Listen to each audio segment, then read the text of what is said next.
ಕರುಣೆ ಕರುಣಾಮೃತವ ಬೀರಿ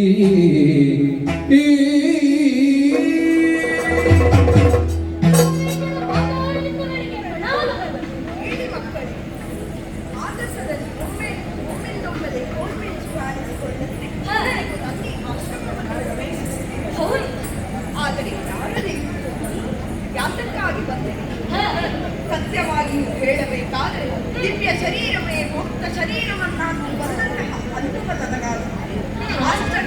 ಪರಮಾಶ್ಚರ್ಯ ಸೂರ್ಯ ಚಂದ್ರ ಒಟ್ಟಾಗಿ ಬಂದಂತಹ ಅನುಭವ ನಿಮಗೆ ಈ ಭೂಮಿಯ ಬೆಳಕನ್ನು ನೀಡಿದಂತಹ ಪುಣ್ಯಾತ್ಮ ಪುಣ್ಯ ಕರ್ಮೆಯರಾದ ನಿಮ್ಮ ತಂದೆ ತಾಯಿಯಾಗಿ ನಿಮ್ಮ ಹೆಸರೇನೆಂದು ಹೇಳಬೇಡ. ಜಲಪಸುತರು ಮೌನಿಸೇತ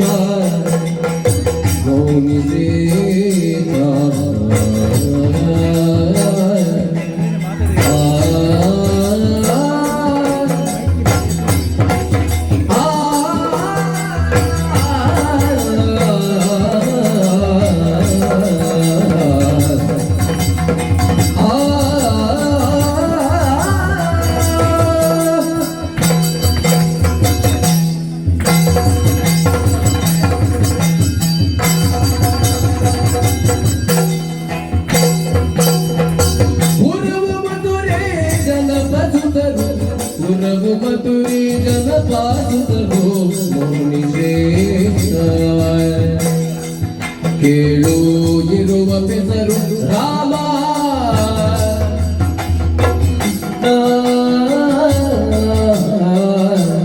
ಕೇಳು ಇರುವ ಬೆಸರು ರಾಮ ಕೃಷ್ಣ ಮೌನಿಸೇತ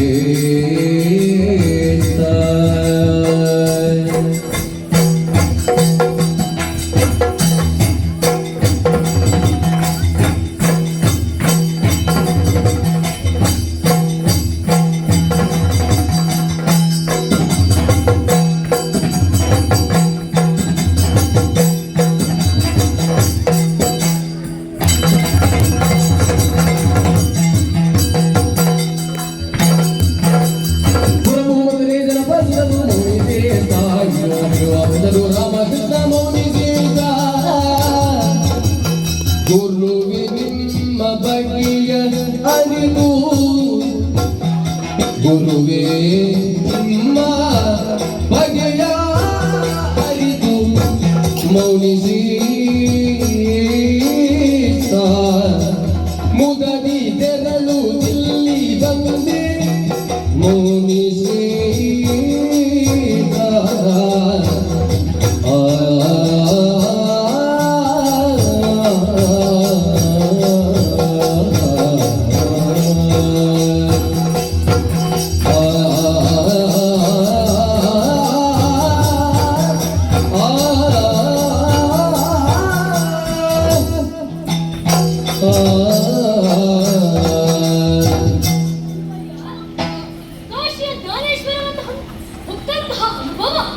ಈ ದುರ್ಘಟವನ್ನು ಸೇರಿದಂತಹ ಸಹಕಾರಿ ಮಥುರೆಯಿಂದ ಇಲ್ಲಿಗೆ ಬಂದವರು ನಾವು ವಸುದೇವ ದೇವಕಿಯರ ಕಂದಮ್ಮಗಳು ನಾವು ಈತನೇ ನನ್ನ ಅಣ್ಣನಾದಂತಹ ಬಲರಾಮ ನಾನೇ ಅವನ ತಮ್ಮ ಕೃಷ್ಣ ಇಲ್ಲಿಯವರೆಗೆ ಬಂದರೆ ಬಲವಾದ ಕಾರಣ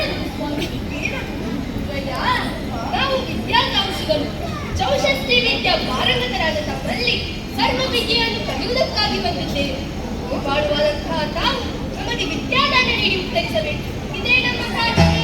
ರಾಮಕೃಷ್ಣರೇ ಅಂಬುದೇ ಆ ನುಡಿಗೆ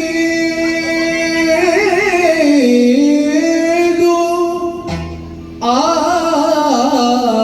ನುಡಿಯ ಕೇಳ್ದು ನಸು ನಗುತ್ತ ಮಾನ ನಿಧಿಯೋ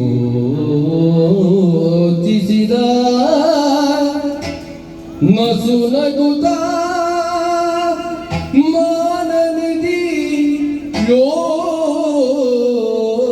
ಯೋಚಿಸಿದ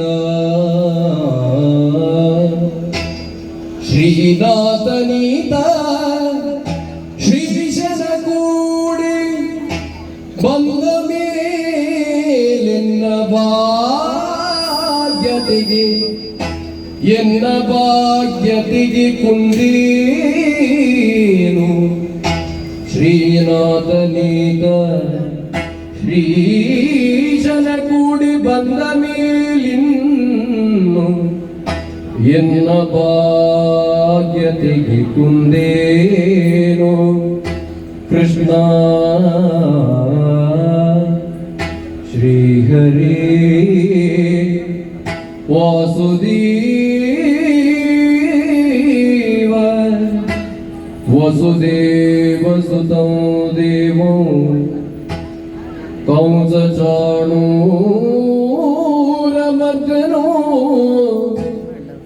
ದೇವಕೀ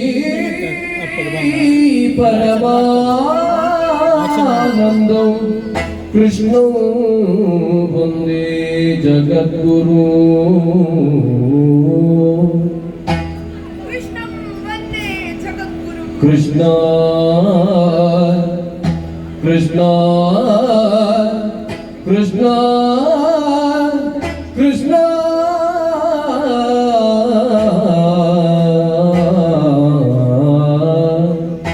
ಕೃಷ್ಣ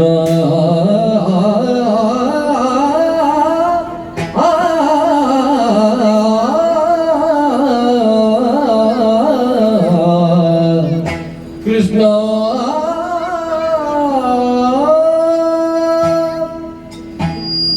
ಕೃಷ್ಣಂ ವಂದೇ ಜಗದ್ಗುರು. ಅಂತರಂಗದಲ್ಲಿ ಅನುಭೂತಿ ಇದ್ದವರಿಗೆ ಮಾತ್ರ ವಿಭೂತಿ ಶಕ್ತಿಯ ಪರಿಚಯವಾಗುತ್ತದೆ. ಭಕ್ತರ ಮನಸ್ಸಿನ ಪ್ರಾರ್ಥನೆಗೆ ಹೋಗೊಟ್ಟು ಬಂದವನ್ನು ಇಳೆಯ ಭಾರವನ್ನು ಬೀಳಿಸುವುದಕ್ಕಾಗಿ ಈತನು ಶೇಷನನ್ನೊಡಗೂಡಿ ಬಂದಿದ್ದಾನೆ. ಈತನೇ ಶ್ರೀನಾಥನಿದ್ದಾನೆ. ಹೌದು, ಕೃಷ್ಣಂ ವಂದೇ ಜಗದ್ಗುರು. ಜಗತ್ತಿಗೆ ಗುರುವಾಗಿರುವಂತಹ ಅಣು ರಣೀಯನು ಮಾತು ಮಹಿಮೆಯನ್ನು ಆಗಿರುವಂತಹ ಮಹಾ ಮಹಿಮನು ಈತನು. ಈತನಿಗೆ ನಾನು ಗುರುವಾಗಬೇಕು. ಸದ್ಬೋಧಿನಿ, ನಮ್ಮ ಜೀವನಕ್ಕೆ ಅರ್ಥವನ್ನು ಕಲ್ಪಿಸಬಂದವರು ಇವರು.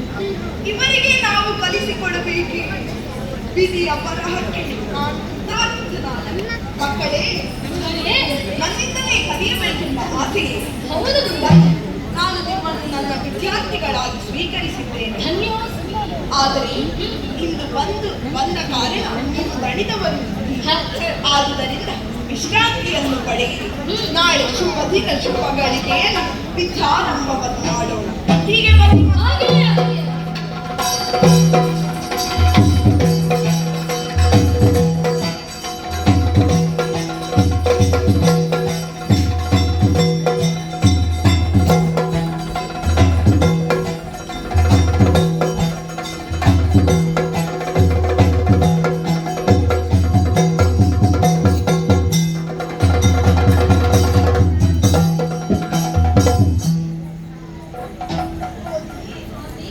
ಮಕ್ಕಳು ಚತುಷ್ಷಷ್ಟಿ ವಿದ್ಯಾಪಾರಂಗತರಾಗಿದ್ದಾರೆ.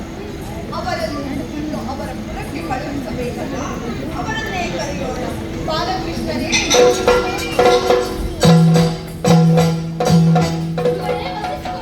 ಎದ್ದೇಳಿ ರಾಮಕೃಷ್ಣರೇ. ಚತುಷ್ಷಷ್ಟಿ ವಿದ್ಯಾಪಾರಂಗತರಾದವರು ನೀವಿದ್ದೀರಿ. 64 ದಿನದಲ್ಲಿ 64 ವಿದ್ಯೆಯನ್ನು ಕಲಿಸವರು ನೀವಿದ್ದೀರಿ. ನಾನು ಕಲಿಸುತ್ತೇನೆ ಎನ್ನುವುದಕ್ಕಿಂತ ನೀವು ಕಲಿತಿದ್ದೀರಿ ಎಂಬುವುದೇ ಸತ್ಯ. ಇನ್ನು ನೀವು ನಿಮ್ಮ ಪುರಕ್ಕೆ ತೆರಳಬೇಕು. ನಾನು ಪ್ರತಿಭಾನಂದಕಾಗುತ್ತಾನೆ. ಸರಳಿ ಮಕ್ಕಳೇ, ಗುರುಗಳೇ, ಗುಣಾಢ್ಯರಾದಂತಹ ನಿಮ್ಮಿಂದ 64 ವಿದ್ಯೆಗಳನ್ನು ನಾವು ಕಲಿತವರಿದ್ದೇವೆ. ಆದರೆ ಇಂದು ಮರಳಿ ಪುರವನ್ನು ಸೇರುವಂತಹ ನಾವು ಕಲಿತಂತಹ ವಿದ್ಯೆ ಸಾರ್ಥಕತೆಯನ್ನು ಹೊಂದಬೇಕಾದರೆ ಗುರುಗಳಿಗೆ ನಾವು ಗುರುದಕ್ಷಿಣೆಯನ್ನು ನೀಡಿದರೆ ಮಾತ್ರ ಅದು ಸಾಧ್ಯವಾಗಿದೆ. ಹಾಗಾಗಿ ನಾವು ಕೊಟ್ಟರೆ ಅದು ನಿಮ್ಮ ಮನಸ್ಸಿಗೆ ಸಂತೋಷ ನೀಡದೇ ಇರಬಹುದು. ಹಾಗಾಗಿ ನಿಮ್ಮನ್ನೇ ಕೇಳುತ್ತಾ ಇದ್ದೇವೆ. ಗುರುದಕ್ಷಿಣೆಯಾಗಿ ನಿಮಗೆ ಏನು ಬೇಡ? ಗುರುದಕ್ಷಿಣೆ ಏನು ಬೇಡ. ನೀವು ನನ್ನನ್ನು ಕೇಳಿದ್ದೇನೆ ಸರಿ, ಆದರೆ ನೀವು ನನ್ನಲ್ಲಿ ವಿದ್ಯಾಭ್ಯಾಸವನ್ನು ಮಾಡಿರುವುದೇ ನನಗೆ ಗುರುದಕ್ಷಿಣೆ. ಇನ್ನೇನು ಬೇಡ ಮಕ್ಕಳು, ಪುನಕ್ಕೆ ತೆರಳಿ. ಮಕ್ಕಳಿದ್ದೆ ಹೊರಟಿದ್ದೆ. ನಿಮ್ಮ ಮುಖದಲ್ಲಿ ಬೇಸರ, ಏನು ವಿಚಾರ ಇದೆಯೇ? ಗುರುದಕ್ಷಿಣೆ ರೂಪದಲ್ಲಿ ನಾವು ನಡೆಸಿಕೊಡುತ್ತೇವೆ. ಹೇಳಿ ತಾಯಿ, ಏನಾಗಬೇಕು?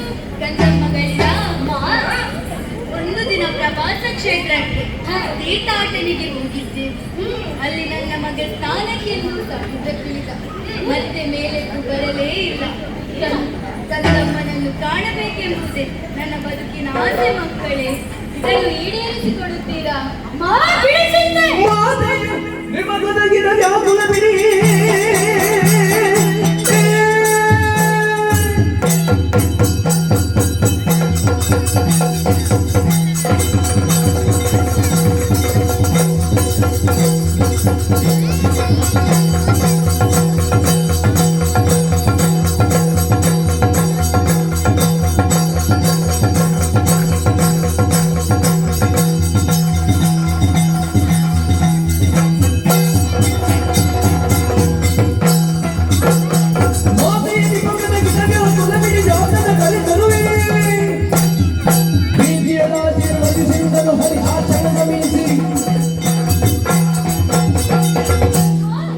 ಪ್ರವಾಸ ಕ್ಷೇತ್ರದಲ್ಲಿ ನಿಮ್ಮ ಮಗನನ್ನು ಕಳೆದುಕೊಂಡೇ ತಾಯಿ.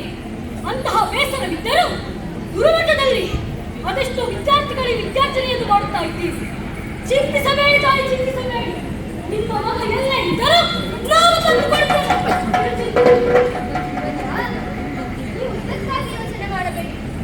ಮಗ ಆ ಕಾಲದ ಮನೆಯಲ್ಲಿ ಮಕ್ಕಳೇ, ನೀವು ಕೈಗೊಂಡದ್ದು ಆ ಕಾರ್ಯ ಶುರು ಮಾಡುತ್ತದಾಗಿ ನೀವು ಹೊರಡಿ ಮಕ್ಕಳೇ.